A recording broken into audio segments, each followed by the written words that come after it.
this time you can actually kind of put more pressure into the paper when you get into your heavier layers.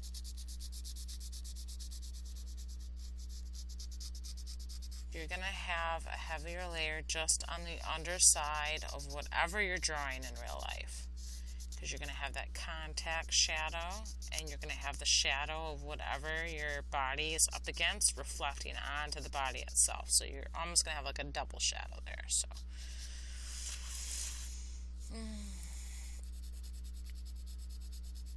any questions so far, because we're getting close to the end of class?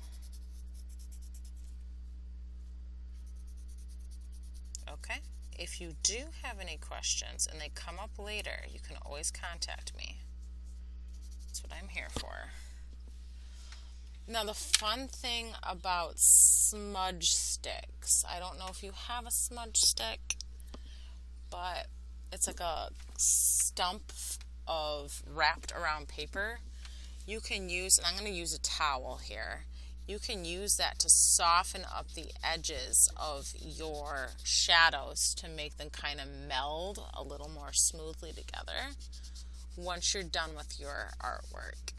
You might have to go in and redefine some of this dark area if you have to, but this will really kind of soften those areas where we kind of have those really hard outlines.